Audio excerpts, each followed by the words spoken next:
Yesterday I asked you to give me some hot takes on Twitter and Blue Sky because I need to pump up the number of low quality videos on this channel, and this is the perfect subject. You delivered. In fact, you over-delivered, to be fair. Most of those replies are me replying with Mark Cuban writing gif, because that's just the funniest thing to me ever. But if you've not been included in this video, don't be upset, don't be angry, please. You might be in a future one. User @King0 says, double inputs should disappear from action games forever, and QuickTime events are a very good way to make a game look better if the devs know how to use it and it's not outdated. So these are technically two, but the first one is pretty short, so I'll let it slide. Double inputs should disappear. I've never found them intuitive at all. Bayonetta Stinger is a double input if you don't use the lock-on, and I've never used it that way and it makes no sense to me, especially with an analog stick. I can kinda see how it could work with an arcade stick, or with keyboard it's very intuitive, but with an analog stick, no way. About the QuickTime events, I absolutely disagree. QuickTime events are horrible. They have no purpose. King0 says that they make the game look better, but how? It's just a cutscene. The cutscene can go anyway, they just make you press a button during it. So you can just have the cool cutscene, make it skippable, without forcing the player to play a part in it. @user Sasha Mogus, there's no such thing as bad controls, just skill issues. 100% right. To think that 25 years ago people found double analog controls for shooters this mystical and unintuitive idea, even though it's now the standard for every FPS, just goes to show that what we find intuitive is just what we're used to. So my proposition is just let designers make whatever controls they want and just get used to it. However, I can kind of see some designer taking that to its logical extreme and just making completely obtuse, illogical controls that nobody finds intuitive even after 100 hours, which I guess that would be bad controls, but I don't think any designer is doing that. This is usually just used as an excuse to not play games like God Hand, for example, with its tank controls. @ArabNinja255 says, the story in games, no matter how minimalistic, is still very important in shaping the player's expectations and frame of reference for the gameplay. And I completely disagree. You don't need any story. In fact, games will be better off with having less story. Devil Daggers has no narrative. Hyperdimmer has no narrative.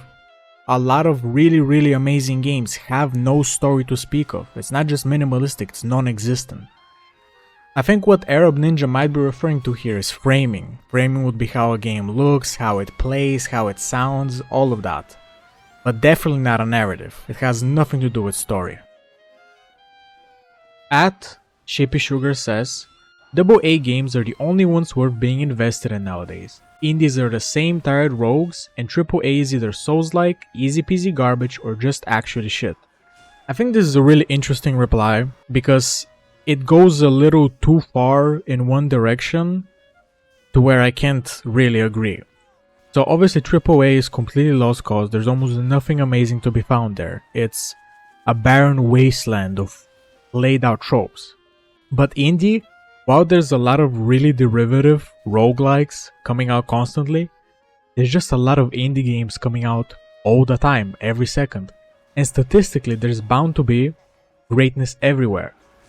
And unlike AA games and AAA games, indies are so cheap, they can take risks.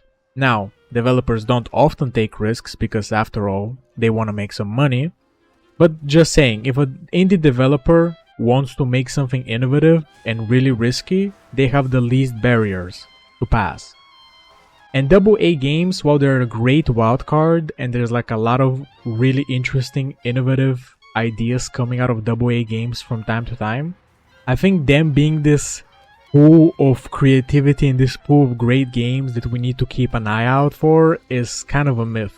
If you look at most AA games that come out, they're just like cheaper AAA games. They run into the same problems, they have the same issue with having to deliver profit to the shareholders. They're restricted in the same way, they're just cheaper and they feel cheaper when you play them. But I do generally agree that it's better to keep an eye out on AA games and indies than AAA, for sure. @DK Unborn says, It is actually possible for an action game to ask too much of the average player. Beat DMC on hard to unlock new characters? Not so bad. Hard is barely a step up. Be basically freaking flawless through every level to get Jean and Bayonetta? Absolutely unreasonable. I think this take is completely wrong and really delusional. Because the example given is Bayonetta, where once you pure platinum one fight, you can basically forget about it forever. It lets you approach missions in a very segmented checkpoint way. So there's no consistency testing. You just grind on one encounter till you pure platinum it and then you move on to the next. And that's like what, maybe 100 hours of practice to get the game like that of grinding. Meanwhile, there's some arcade games that can take upwards of 200, 300, 400 hours to get a 1cc to complete the entire run without dying. The average person, or even the average action game fan, perception of difficulty is very skewed. Action games in general are too easy, they're not challenging enough, they don't demand enough, and to say it's what they demand already is unreasonable is just crazy to me. Maybe there is some imaginary ceiling somewhere where you can say it's like completely unreasonable and the developer is being ridiculous. But I would argue that most games, except some really niche genres like shmups, have not even gotten close to that ceiling, much less scratch it. So yeah, I think action games should actually demand more from the player than they do. At Game and Watch and says, a lot of modern games would benefit by being designed around 4:3 aspect ratio instead of 16:9. I would agree, however this only really applies to 2D games because in 2D, the physical space that the characters occupy is controlled by the screen space. But if we're talking 3D games like FPS and etc., no, I don't agree there. I don't think it matters. I think 16:9 is just better overall. So yeah, this only really applies for 2D.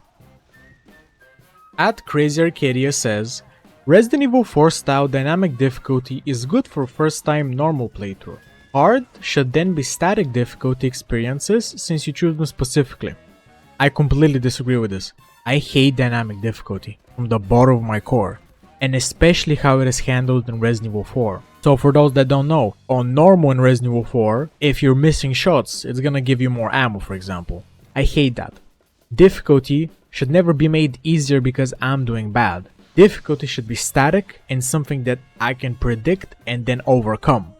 And okay, you say, let's have hard be the static difficulty. Okay, well, Resident Evil 4 locks its static difficulty behind clearing normal first. So if I'm a player that sees dynamic difficulty as a complete waste of time, and you lock the static difficulty, you're essentially forcing me to waste my time on an entire playthrough where I could have just started a static one. So if you will have dynamic difficulty, please give me the option to go with the static one because that is a better game. At Bodacious Bro says, a great game is usually the whole package observed and experienced, not each individual mechanic focused on with a microscope. This is completely correct. However, this sort of statement can unfortunately also be used to defend really bad games, and it's kind of universal in that way because if you take a look at a lot of the quote-unquote great games people talk about, there are games that are made up of really simple and unsatisfying elements brought together and paced with novelty in mind. So for example, you have Half-Life 2, which is by all accounts not that good of a game. But what Half-Life 2 does is it layers all these very simple elements one after another in a very novel way. So you have simple shooting, simple exploring, simple puzzle solving, whatever. All these things that by themselves don't really hold up as good. The developers just lay them one after another in a pattern where it just creates novelty. So I think this type of statement can unfortunately be used to defend novelty-based bad games. At Nintaro3 says, video game journalism didn't have a downfall, it's always been bad, except maybe in the earliest years. Yeah, more or less, I agree, but it's kind of hard to pin down when exactly publishers and journalists found each other in this symbiotic relationship, but I think it must be at least 25 years and longer that game journalism has just been the unofficial wing of marketing and nothing more than that. At Nilfheim says, outside of arcade games meant to be cleared in one sitting, pacing matters more than sheer gameplay density. The non-combat sections in Resident Evil 4 and Ninja Gaiden Black are short and still interactive, and they're better off for having them. I think this might be one of the ones I disagree with the most out of the entire video, and I need to approach this from multiple angles. So first of all, I'm not sure why there's a distinction made between arcade games and quote-unquote normal games where one has the right to waste my time with unfocused stuff, but I don't agree with that. Gameplay density, maximizing that, is straight up a good design paradigm universally. Just like how maximizing choice in an RPG would be good. Secondly, you can have pacing within combat systems. Ninja Gaiden Black and Resident Evil 4 have combat that is robust enough to support pacing within it. And third of all, Resident Evil 4 and Ninja Gaiden Black in particular have really horrible downtime and pacing issues. Resident Evil 4 has that completely random vehicle section where you ride in a little boat and throw spears at a fish for 5 minutes.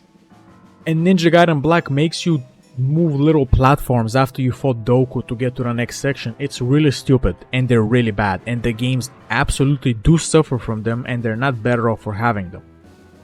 And you know, I saved the best for last. At Xenogene Hayabusa says, would you agree that the incendiary shuriken ninjas in vanilla Ninja Gaiden 2 are kind of cheap? Only because the shurikens stick to Ryu even in iframes and the explosion has a lingering hitbox. Now, Xenogene is a loyal follower and a bladerist, however this take infuriates me.